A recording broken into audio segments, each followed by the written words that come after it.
Aku lagi dah. Ini dia Miss Congeniality 2020 Debbie Pesta. Jangan sampai tinggi di take down. Tapi kan kayak MC, boleh dong. Nah, ini aku mau bahas tentang dia bilang katanya tetekku katanya harganya 1.500.000 silikon. Jujur ya. Sebelum aku implan payudara, aku pun udah berkali-kali ngomong pas di live itu aku bilang, "Iya, aku dulu sebelumnya itu silikon." Aku bilang kayak gitu kan. Akhirnya aku kerok dan aku ganti implan. Ya, jadi memang sebelumnya itu ya aku memang suntik silikon tetekku waktu zaman aku masih susah, nggak punya duit sama sekali. Akhirnya diantarlah sama Mami Talia itu ke Thailand dan operasi lah implan payudara pertama kali. Udah lama banget. Itu ya, jadi implan tetekku itu sama kayak dia harganya. Satu dokter, satu klinik, satu negara, satu kota ya. Jadi made in tetekku sama made in tete si kakek itu satu ya. Ketawa boleh nggak sih? Boleh. Boleh. Jadi dia bilang tetekku harga 1,5. Kalau misalkan kita satu dokter berarti tetekku 1,5 juga dong. Terus vagina sama katanya. Vagina gue katanya 24 juta. 24 juta sini deh. Siapa bencong mau gue sponsorin. Kalau 24 juta gue antar ke Malili bebek.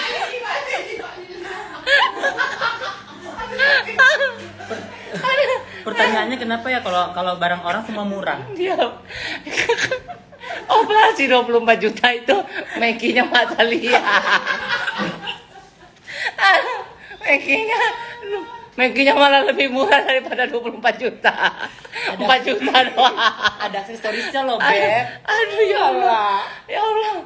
Ini tukang anter, aku operasi. Ya, aku udah pernah berkali-kali bilang di badanku itu untuk operasi semuanya totalnya itu hampir, aku tidak pernah bilang 150 juta atau lebih dari 150 juta. Aku bilang hampir 150 juta. Boleh kalian cek di YouTube itu juga banyak.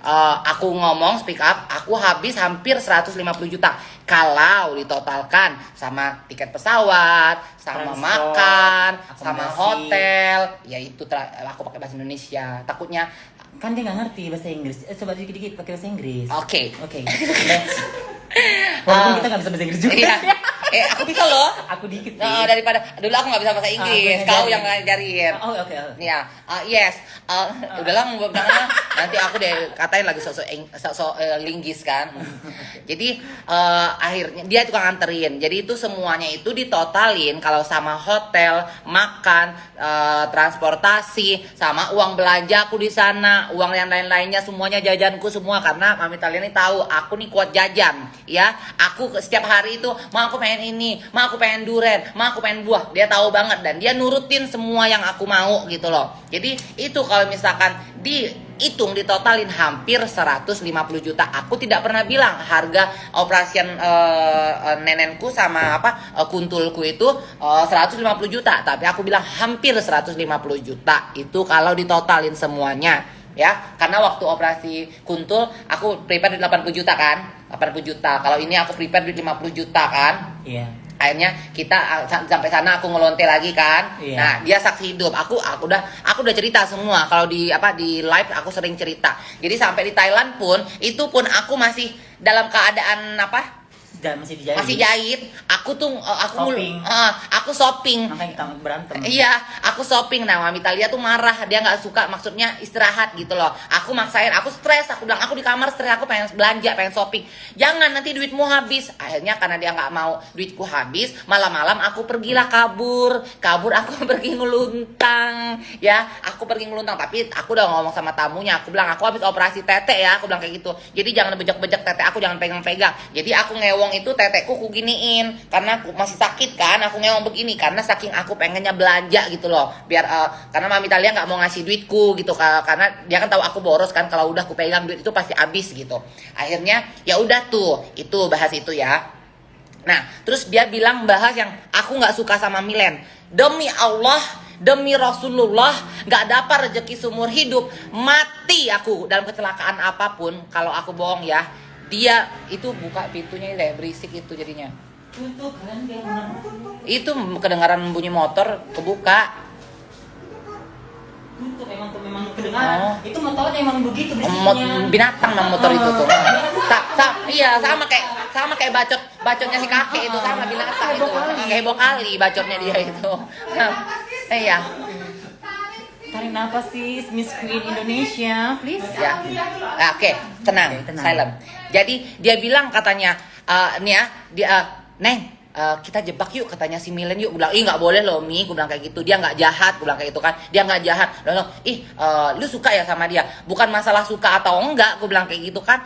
Karena dia nggak pernah jahat sama aku. Masa kalau misalkan dia nggak pernah jahat sama aku, kita harus ngejebak dia atau apapun gitu. Itu dia yang mau jebak Milen. Demi Allah nih ya, demi Allah nggak dapat rezeki seumur hidup. Aku bilang jangan Mi, gue bilang dia nggak jahat sama aku. Dia bilang katanya aku nggak suka sama Milen, makanya Milen di blacklist dari Miss Queen Indonesia. Nah, Milen pun tahu problemnya. Milen pun chat masih ada nih ya. Jadi Milen itu kenapa waktu itu di blacklist? Karena dia nggak fokus. Dia itu masih waktu kecintaan sama bule. Kecintaan sama bule, aku suruh Dek cepetan buat video introduction ya. Dia nggak buat. Akhirnya pas udah hari H besok harus posting, baru dia harinya buat, dan dia benar-benar itu videonya nggak masuk untuk kategori video introduction karena nggak nyampe 1 menit juga. Akhirnya disitulah dia didiskualifikasi, di blacklist. Tapi insya Allah Milen tahun ini turun ya, Miss Queen Indonesia ya. Jadi itu alasannya. Dia bilang katanya aku nggak suka sama Milen, makanya katanya Milen itu nggak aku masukkan dalam Miss Queen. Ya dalam Miss Queen itu Milen tahu sendiri nih. Milen minta maaf sama aku, ada kok chatnya. Nih ya, nih. Mana ya? Ntar dulu.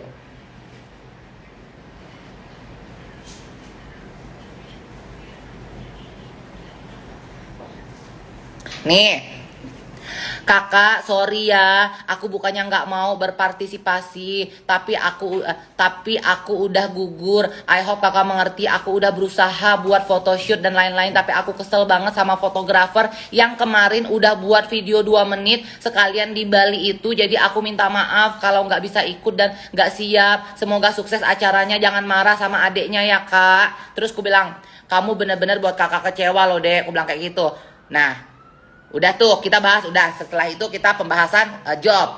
Dek, aku bilang ada job, bilang hari Sabtu malam Minggu di Embok, aku bilang kayak gitu kan, fashion show. Oh, fashion show kak, oke, udah tuh. Jadi nggak ada. Jadi semuanya memang kita memang ada pembicaraan gitu loh. Milen nggak masuk pun Milen udah minta maaf sama aku gitu loh. Akhirnya ya udah tuh case close. Dia bilangnya katanya Milen nggak masuk itu karena aku nggak suka sama Milen. Kalau aku nggak suka sama Milen, nggak mungkin ya Milen keluar dari penjara. Aku orang pertama nih, aku dihubungin langsung nih, ya. Dia nelpon aku, nggak aku angkat karena nomor baru kan, nih. Terus dia ngubungin aku nih, ya. Kak, Milen new number, ya. Kak, Milen new number.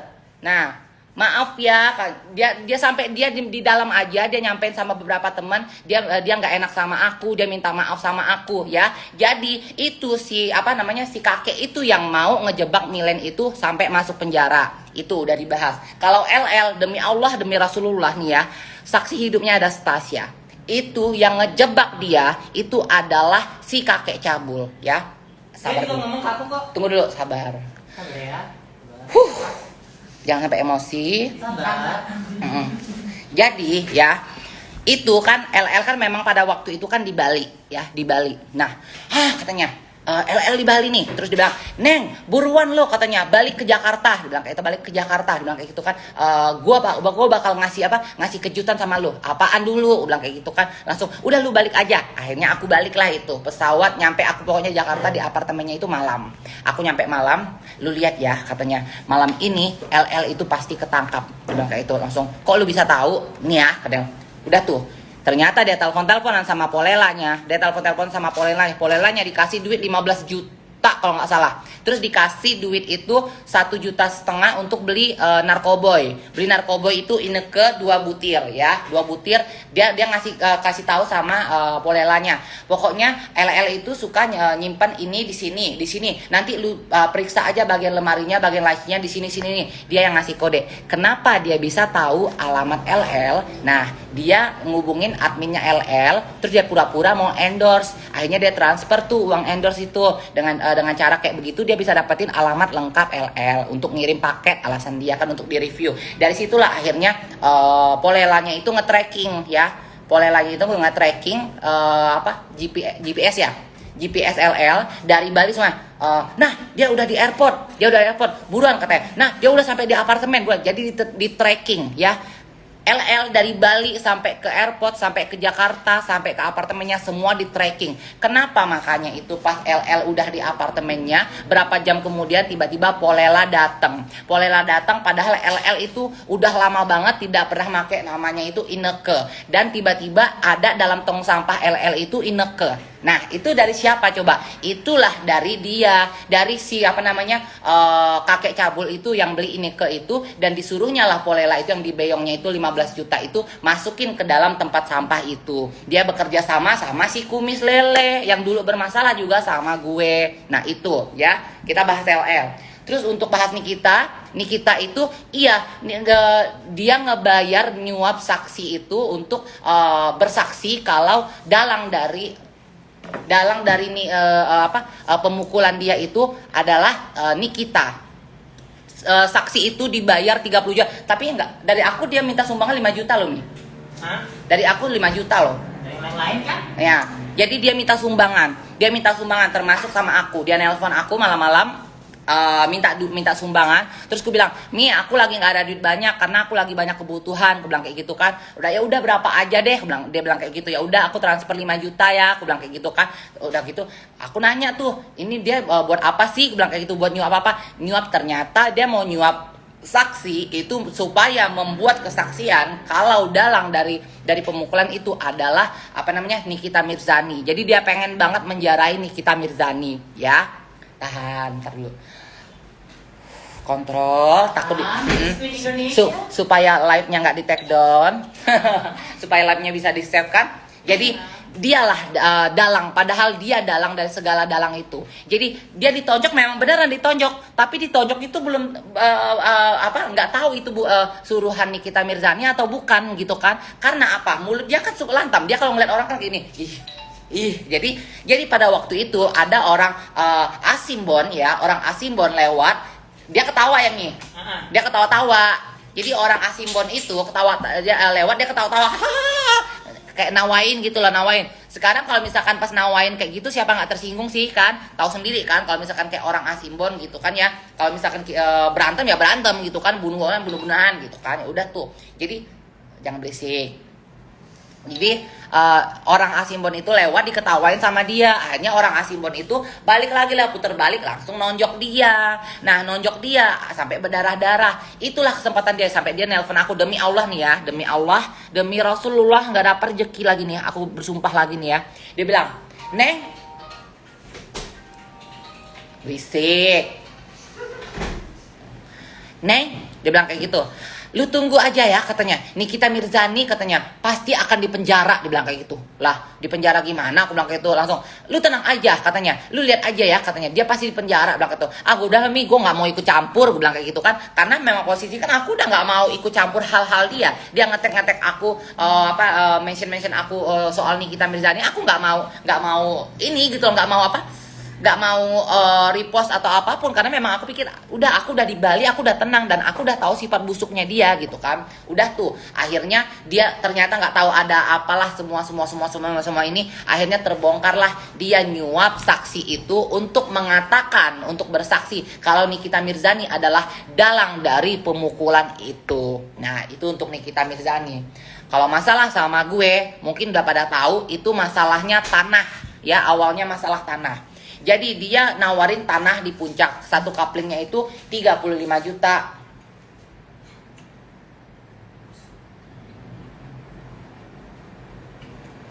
Enggak kan, aku kan bilang Polela, aku bilang LL, enggak apa-apa. Aku nggak bilang nama, ya kalau bilang LL, Polela kan, nggak apa-apa. Jadi apa namanya? Apa namanya? Tadi aku ngomong. Tanah di puncak. Oh iya, tanah puncak. Jadi aku disuruh lah beli tanah tuh di puncak. Aku bilang kayak gitu kan, murah loh. Oh ya udah deh, aku mau deh. Aku bilang kayak gitu kan, karena tergiur ya. Satu kapling itu 35 juta. Udah tuh, pergilah kita ke puncak. Oh dia story tanahnya yang berapa hektar dan lain-lain itu, dan itu halusinasi, itu tanahnya goib. Aku DP lah 9 juta ada nih, ya buktinya ya.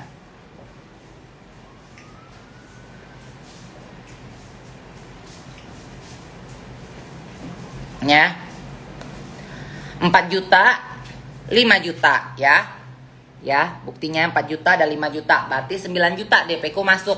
Aku tungguin kok setiap bulan gak ada tagihan sama sekali nih gitu kan, mana nih tagihan. Ternyata itu udah sampai setahun aku tungguin, ternyata itu tidak ada tagihan sama sekali. Itu tanah tidak ada, jadi itu tanah goib, bener-bener tanah goib ya. Jadi itu tanah nggak ada sayang. Jadi tanah yang ada story itu tanah orang yang mengatasnamakan itu tanah dia, ya itu tanah goib, itu yang urusan tanah. Terus udah aku pikir udahlah, lu nipu gua uang segitu, oke.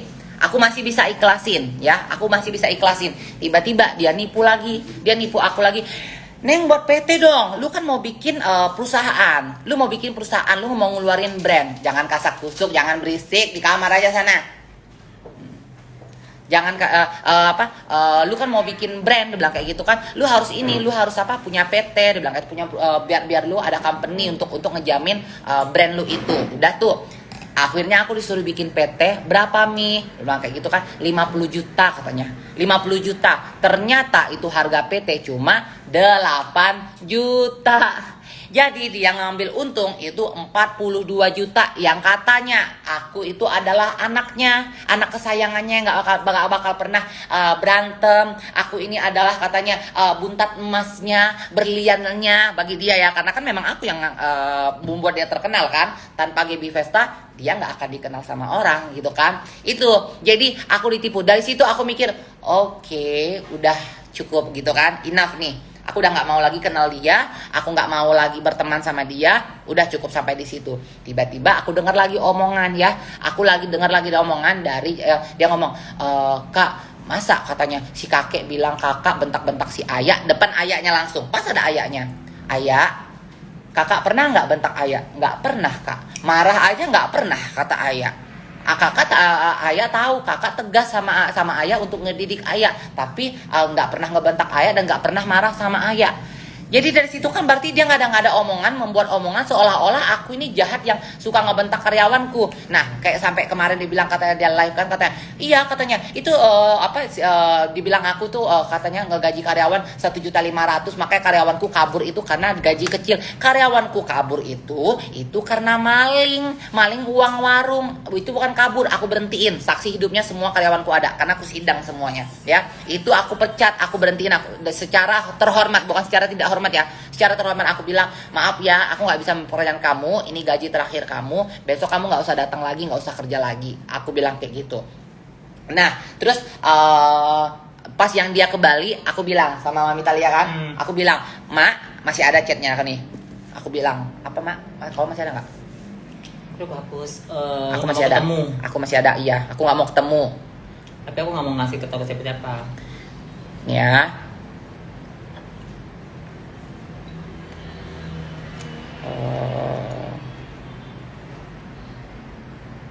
Bentar. Nih ya.